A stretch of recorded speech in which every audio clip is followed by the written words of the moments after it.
តារាសម្ដែងលោកសីមង្គលជាខ្សែប្រយុទ្ធរបស់ក្រុមបាល់ទាត់កម្ពុជាត្រូវបានបដូរចេញនៅតាំងទី2ដោយសារតែបានរឹងរបួសក្បាលរហូតឈាមក្រោយប៉ះទង្គិចជាមួយនឹងខ្សែការពាររបស់ក្រុមបាល់ទាត់ថៃរារាំងមិនឲ្យលោកមង្គលតែតបាល់ចូលសំណាញ់ទី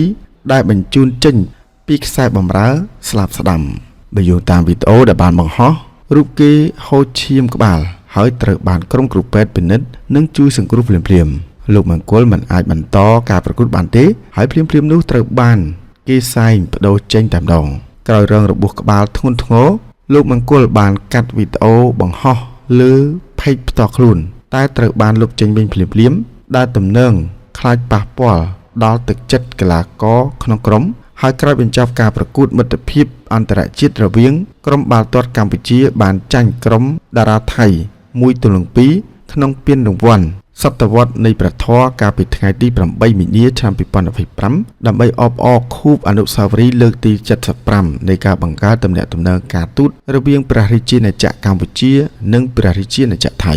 មុនការប្រកួតលោកសីមង្គលបានប្រាប់បណ្ដាញសារព័ត៌មានថាលោកបានត្រៀមខ្លួនរួចជាស្រេចសម្រាប់ការប្រកួតព្រឹត្តិការណ៍ដ៏ធំនេះហើយលោកនឹងធ្វើឲ្យបានល្អក្នុងទូនាទីជាខ្សែប្រយុទ្ធពាក់អាវលេខ9លោកមង្គលបន្ថែមថាការប្រកួតលក្ខណៈអន្តរជាតិនេះជាលើកទី1សម្រាប់ក្រុមលោកដែលការប្រកួតជាលក្ខណៈសប្បុរសធម៌គឺធ្លាប់បានលេងជាច្រើនប្រកួតមកហើយដើម្បីប្រមូលថវិកាជួយដល់មន្ទីរពេទ្យនិងកុមារកំព្រាការរងរបួសបែកក្បាលដែលត្រូវបានដេរជាច្រើនធ្នេរលោកសីមង្គលត្រូវបានមិត្តរួមក្រុមនិងហ្វេនជាច្រើនសម្ដែងការបារម្ភពីស្ថានភាពរបស់លោកផងដែរលោកខេមប្រធានក្រុមតារាបាល់ទាត់កម្ពុជាបានចេញសារជូនពរឲ្យលោកឆាប់ជាសះស្បើយចំណែកផេកផ្លូវការរបស់ Cambodia Superstar ក៏បានចេញសេចក្តីប្រកាសថារបួសរបស់លោកមង្គលគឺជាការសោកស្ដាយនិងតក់ស្លុតបំផុតដែលជាមិត្តរួមក្រុមជាបងប្អូនជួបរឿងបែបនេះហើយបានជូនពរលោកឲ្យឆាប់ជាសះស្បើយ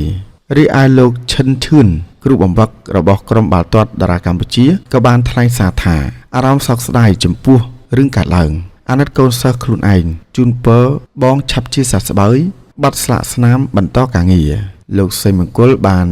ប្រាប់ពីស្ថានភាពរបស់លោកទៅកាន់ហ្វេនថាអរគុណបងប្អូនទាំងអស់គ្នាចំពោះការបារម្ភលោកសីមង្គលប្រាប់មុនរងរបួសថាទោះជារូបលោកមមាញឹកជាប់សម្ដែងភាពយន្តប៉ុន្តែក្នុងមួយសប្តាហ៍តែងតែឆ្លៀតហាត់ទាត់ជាមួយនឹងមិត្តរួមក្រុម2 ទៅ 3 លើកដើម្បីត្រៀមប្រកួតកម្មវិធីផ្សេងៗក៏ប៉ុន្តែតាមព័ត៌មានពីអ្នករួមអាជីពជាមួយនឹងលោកមង្គលប្រាប់ថាស្ថានភាពរបួសរបស់លោកមង្គលធ្ងន់គួរសមហើយនេះមិនអាចកំណត់ពីពេលវេលាមកវឹកហាត់ជាមួយនឹងមិត្តរួមក្រុមវិញបានទេពិសេសរូបគេត្រូវបានសំផ្អាកពីការថតភាពយន្តរយៈពេលខ្លីផងដែររងចាំដល់ស្ថានភាពល្អប្រសើរដូចដើមវិញទើបអាចបន្តការងារបានគូបញ្ជាក់ថាក្រៅពីលោកសីមង្គលតារាដែលចូលរួមក្រុមបាល់ទាត់តារាកម្ពុជាមានដូចជាលោកចារិទ្ធីលោកខេមប៉ែនដុល្លារហេងនរៈកក្កដាគូម៉ាពៅពិសិដ្ឋអុកមិននរិទ្ធជាដើម